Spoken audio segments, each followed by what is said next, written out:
sa Simending. Welcome to Simending.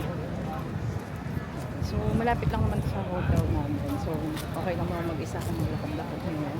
Kasi si Gano may trabaho siya. So, nauna na siyang pumasok. So, mga 1 hour na akong nag-explore mag-isa. May mga binili akong pang skincare.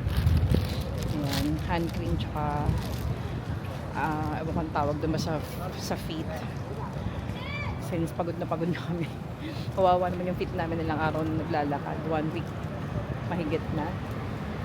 Ayan. So, in-explore ko lang tong area na hindi namin madalas or hindi pa namin napupuntahan kasi nga doon lang kami nag-ikot-ikot sa mismo baba ng hotel namin.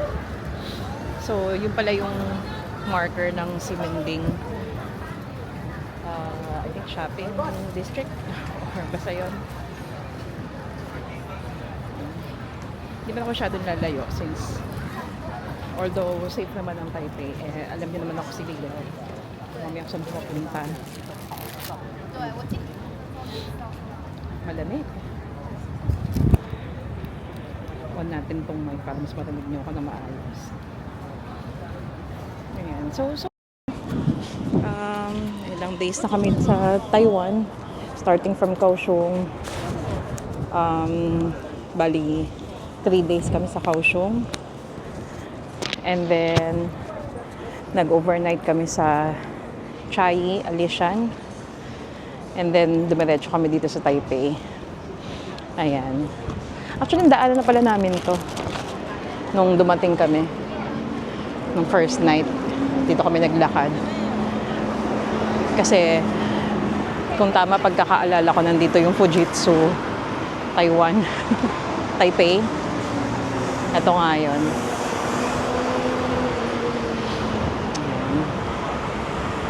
Teka. Babalik na ako kasi baka maligaw ako. Lobat ako. So, nag-charge pa ako sa power bank ko. Kaya hindi ko rin ma-check yung oras. Ayun. Medyo nalulungkot ako kasi tomorrow may full day pa kami. Pero syempre, since galing sa work si Gano, matutulog siya. Siguro medyo tanghali or hapon na siya gigising. So, kung magigising ako na maaga, mag-explore ako ulit dito. Or pwede din ako mag-train. Pero I think okay naman na ako sa mga napuntahan namin. Medyo mahaba talaga yung naging pag-stay namin dito for the first timers lang na pupunta dito sa Taiwan. Ang haba nung bakasyon namin ni Gano dito. So, dumating kami ng December 2 and then tomorrow we're leaving for Jeju tomorrow's December 11. Hindi, the other day pa pala. So, may full day pa nga pala kami tomorrow. And then, flight namin December 11. Pero maaga raw kami nga alis since doon kami sa Toyan Airport sasakay. Medyo malayo siya dito from Taipei. So, para safe, maiwasan yung mga aberya. Kasi, magti-train pa kami. Simula dito, papunta dun sa airport. Papuntang Jeju. Since international siya, mas mabuti nang maaga kaming umalis. Talan tayo dito sa mga headbands. Ang cute ng mga tinitinda dito. Ayan.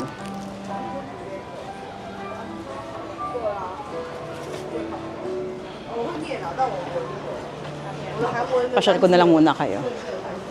May kuko dito. So, pumasok na ako sa Simending area. Try kong mahanap yung hostel namin. Madali naman siya mahanap. Basta andito lang ako sa loob nito. Paikot-ikot makikita ko yun. Kasi nga hindi ko ma-check yung maps. Dahil nag-charge pa yung phone ko. Ayan, pasyal na lang tayo dito. Medyo kumonti na yung volume ng tao. Kanina napakadami.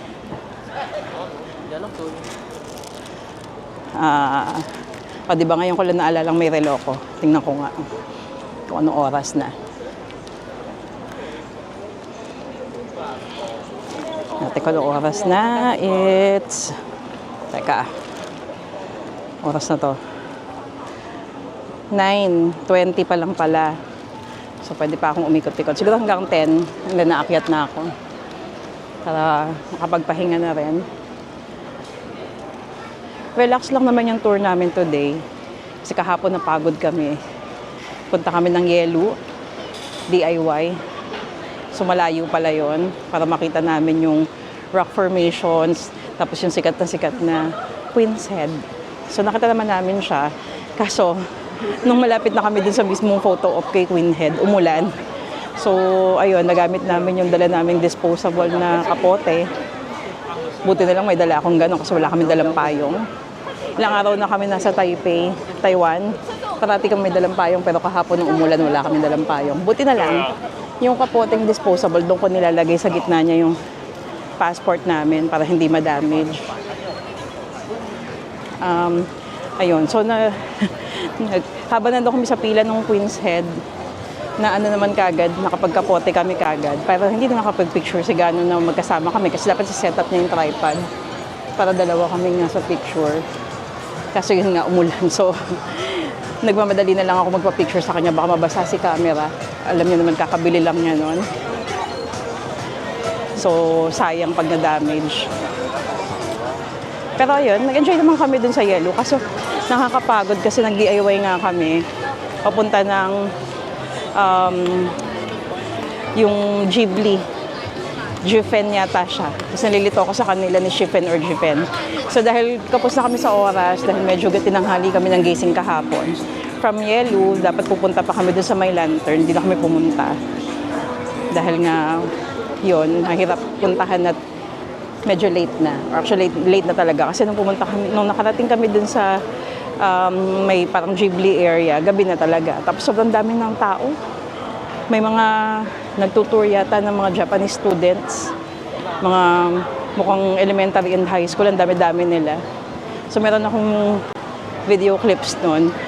Medyo nakakatakot siya kasi alam nyo na, yung nangyari dati sa Halloween sa Korea. Medyo natatakot ako sa mga ganong katataong area. So, sandali rin lang kami doon and unfortunately umuulan pa. Pero maganda talaga yung lugar. So, I think Jifen nga siya. Maganda yung area. Sorry, kasi nga nalilito ako between Jifen and Shifen. Ang ganda-ganda niya, kaso, yun nga, maulan, maraming tao, tsaka pagod na kami. Pero, sigurado naman ako, pag bumalik ako sa Taiwan, babalikan ko yon. Babalikan namin yon. Ayan. So, marami pa rin tao dito sa Ximending. Ayan. Ito yung mga tinda. 16. Ang gaganda ng mga damit dito. So, sabi ni Gano, bukas kami mamimili. Tingnan natin itong mga bags.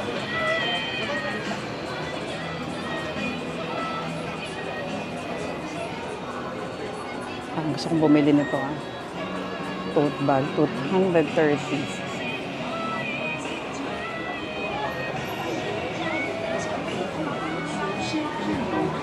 May sticker. Sticker nga ba ito? Sticker nga.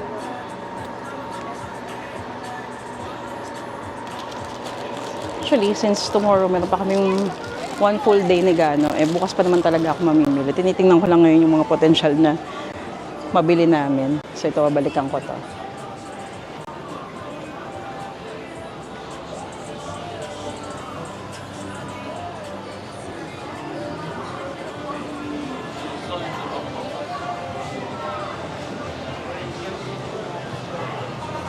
Wala kami nakapag-hotpot ni Gano. Meron pala dito.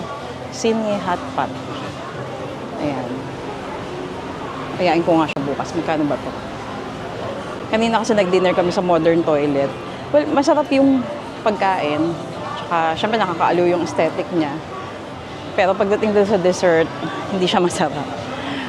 May nakausap din. Ang dessert namin was yung para siyang ice cream shade. Masarap yung food. Si Gano kinain niya. Ano nga ba yung kinain ni Gano?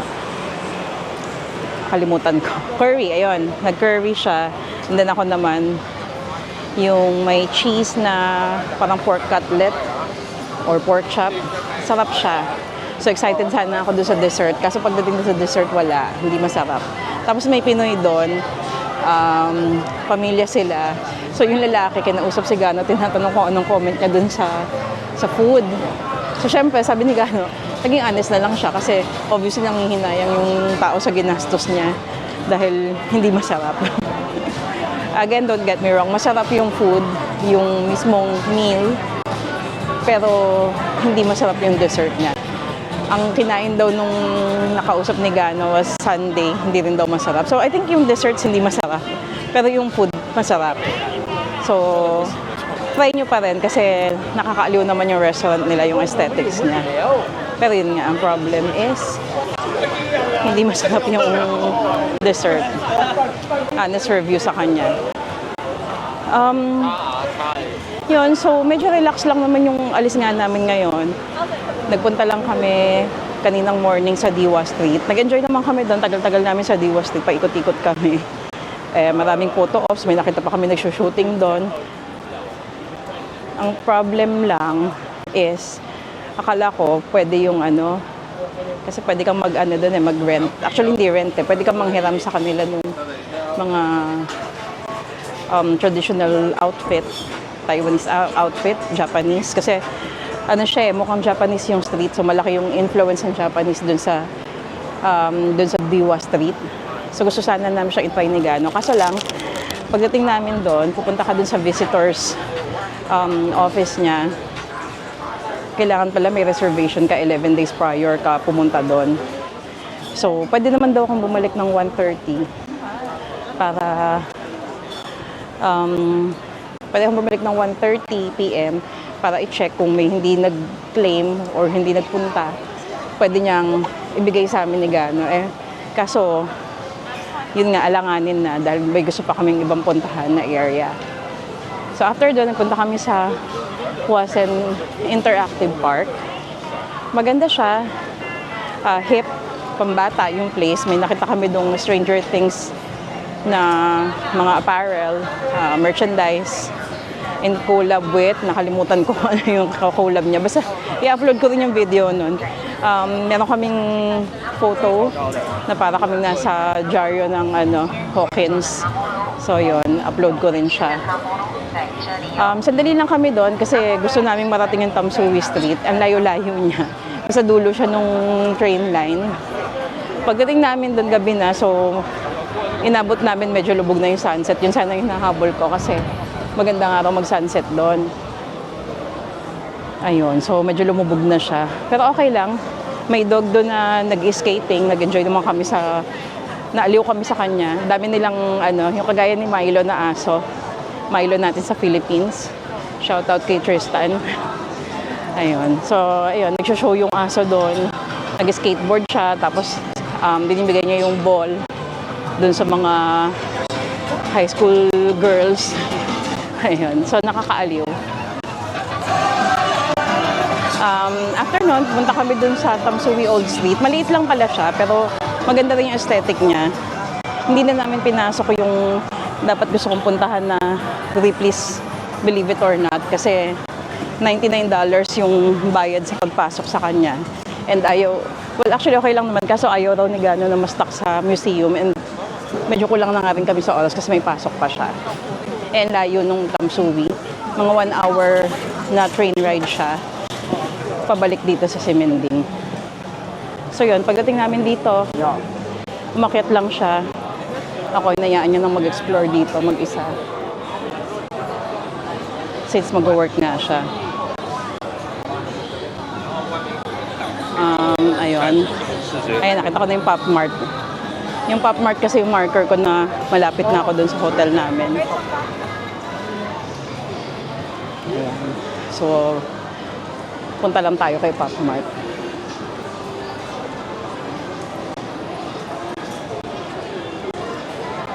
Ang mura ng mga damit dito, tsaka ang gaganda. So tomorrow, punta kami ni Gano, dyan bibili ako kami ng damit na magagamit namin sa Jeju-ya.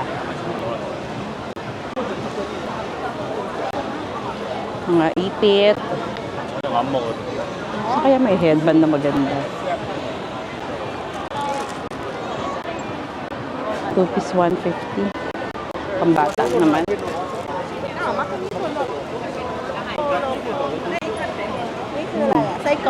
Sausage. Yung mga tinda ditong food. Street food. Masarap yung sausage na yan. So pag sausage lang, 30. Pag 60, yun yung babalutan na nila ng sticky rice. Mas gusto ko siya ng sausage lang. Kasi tumikim kami ni Gano sa Chai Night Market. Yung Wenwa ba yun? Hindi ko gusto yung may nakabalot na sticky rice. Pero, try nyo. Baka kayo type nyo. Pero ako sausage lang, okay na. Masarap siya. Ayan. So, itong pancake na to, tinry ko kagabi. Masarap. Ayan. Simending pancakes. Sa Uniqlo dito, may kasama siyang GU. Pa ako nakapasok dito. Pasukin ko nga. Sa Philippines kasi, solo lang sa Uniqlo. So, dito kasama niya si GU. Pasok tayo sa kanya.